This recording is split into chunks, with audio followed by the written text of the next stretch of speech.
Welcome to the Ohio Valley Sports Blog Video Podcast, Ohio High School Football Edition. I'm BJ. I'm Cody. I'm Ian. All right, let's start with D5. We have the number 4 seed St. Clairsville hosting Liberty Union. Ian, what have you seen out of the Red Devils this year? I've seen an impressive team. I mean, they've lost a lot of offensive production last year when you talk about their offensive attack and all that, but they still find a way to win football games. Obviously, they have different makers at running back, but outside, their defense has really risen to the occasion on a lot of times, and that's what you really need in a great team. And I think St. Clairsville has the potential to do that. Yeah, I mean they've been really impressive offensively this year with Jalen Brown carrying a lot of load. Michael Ferns has been injury plagued, but when he's in there, he's a difference maker, which is what you would expect out of a Division I recruit. Yeah, I think the biggest question mark about this team is going to be the quarterback. If he can, Monterosa, if he can find a way to make a couple plays, I think they go as far as he's going to take them this year. Yeah, he's really come in and played solid this year in his first year as a starter, but the playoffs are a different animal. Right. So, okay, let's stay in Division 5 in the same region. The number 2 seed Martins Ferry will host Williamsport Westfall. I was really impressed with Martins Ferry last week. When we were previewing the game, I really undervalued their defense.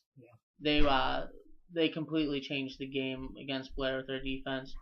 Offensively, pounding the ball. So, just a really physical team. Yeah, I mean, you know what you're going to get with Martins Ferry on offense. It's a ground the ball, ground pound, running style offense. But their defense played really, really well against a really good Belair offense. You know what they're going to do. I mean, I don't see any reason that Ferry should lose this game, but it's the playoffs. Like we say, you got to be ready to play every single week, and I think Dave Bruni will have that team ready to go. Yeah, they really came out and made some good adjustments after that first quarter, trailing 17-7. They didn't allow Belair to score another touchdown. Another point for that matter. They looked good on offense. Their defense, you're right, they really stepped up, and I look for that to continue this week. Okay, let's move on to Division 6. Number 5 seed Belair will travel to Newark Catholic. Last week was a disappointment, losing to Martins Ferry, obviously. But when you have the playoffs ahead of you, you have to just continue to move forward. Still a really talented offensive team. You didn't see a lot of bad play out of the defense last week against Martins Ferry. You just saw the offense not be able to come up any points after the first quarter. When you have a 3-year starter like Spencer Padilla, you have a Nick Patrone, you have weapons, so you can probably compete in the playoffs. Yeah, I mean, obviously they got a really tough matchup with Newark Catholic, who's consistently one of the better teams in the state. But I feel like Belair is going to be a team that they're going to have to rise the occasion. They have to get over the Martins Ferry loss really, really fast. They got to get ready to play on Saturday. It's going to be a challenge for them, but if any team can do it, this team's overcome a lot the last couple of years. They know what they have to do. They know what they're up against. They got to go take care of business. Yeah, it's just, I think maybe it was an off week against Martins Ferry. Even against Harrison Central, Blair didn't look great offensively. I think Jose Davis is going to have them focused for the playoffs, especially I think last year is going to help them a lot because they've been on the road in the playoffs before. They have a year of that experience of that. And they really got to be sharp because Newark Catholic has forced 28 turnovers this year, 20 of them coming by interception. Yeah. So they really need to be on their game this week and look for just a great game out of that one. Okay, moving on to the newly formed Division 7. Shadyside's going to host Fairfield Christian Academy. Another 10-0 year for Shadyside. Consistently one of the best teams in the AVAC. Three-headed backfield led by Doris. It's just been unstoppable this year. I don't see any reason that wouldn't continue against the number 7 seed. Yeah, I feel like this is the year that Shadyside is going to really get over. I mean, last year they had that upset loss in the first round, but I feel like this year they really kind of put it all together in the playoffs and really make a serious run at a potential state title. This is a really, really good football team. Yeah, they went undefeated once in their history, and in the last 2 years, they've gone back-to-back undefeated season. So that really speaks to the coaching staff and the players. And you're right, Doris is he's just a really good running back. He's gonna probably carry the load again this week. And you're right, Ian. I think they do make a serious threat in D7 for that state But championship. the biggest problem for Shady Side is the ability to throw the ball. They haven't really had to throw the ball so far this season. Doris made a couple nice throws in the game against Blair, but other than that, I mean, they've just jumped so far out and ahead of teams with the running game. They just continue to pound the ball. Yeah, but come playoff time, running the ball can be a real asset or it can hurt you. So we'll see later on in the playoffs how that affects them.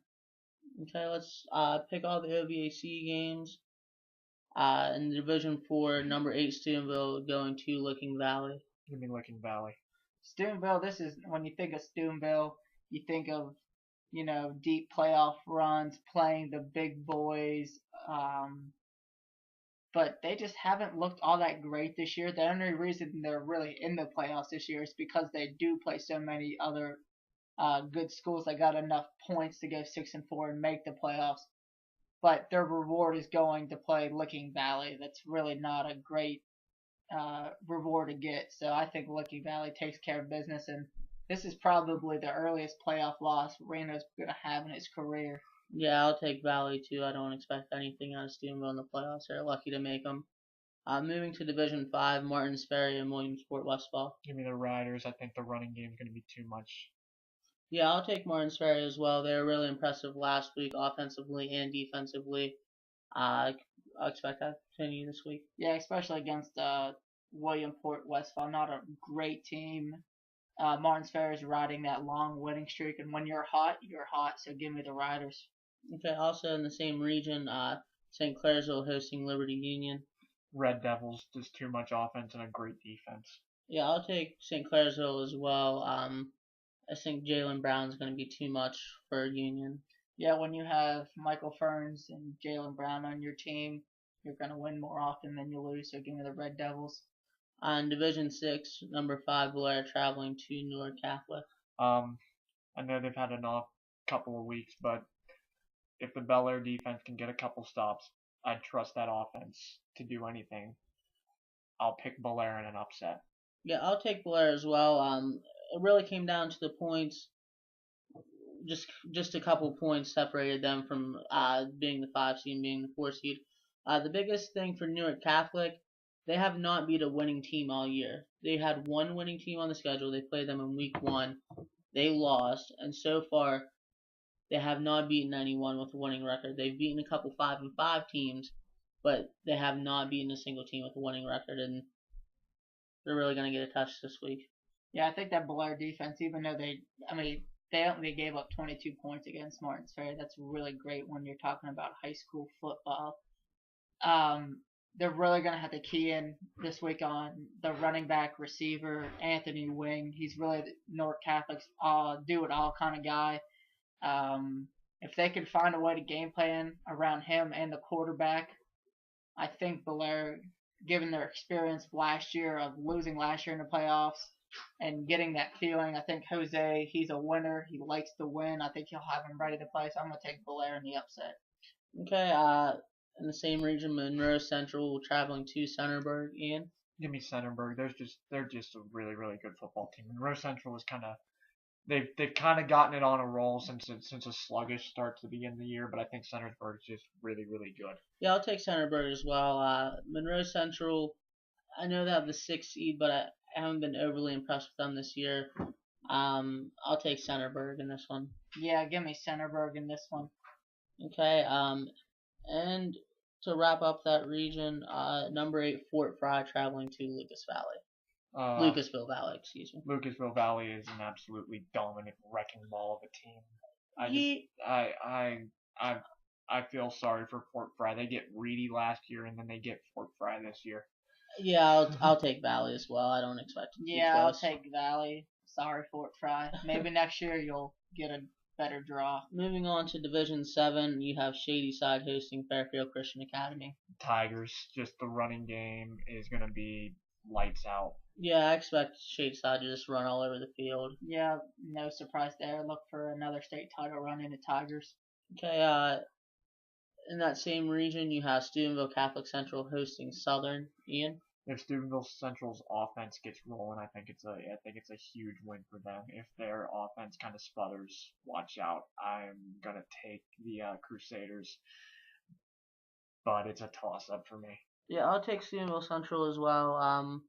Really just one of the better passing teams in the OVAC. Really resemble like a Bolero on offense. Spread the ball out. Colabella just throws the ball everywhere. Another passer over 7,000 yards in the OVAC. I'll take Steubenville Central in this one. You're really right, but since you guys are both going Steubenville Catholic Central, give me Southern just to play the devil's advocate on this one. Okay, and the last OVAC matchup this week, Bellsville, the number 8 seed, traveling to Trimble. Trimble. Tomcats are too good. Yeah, I'll take Trimble. Yeah, It's gonna be ugly. yeah, me too. Give me them. Okay, thanks for watching. Tune in next week when we'll have OVAC playoff matchups on both sides of the river. Thanks for watching.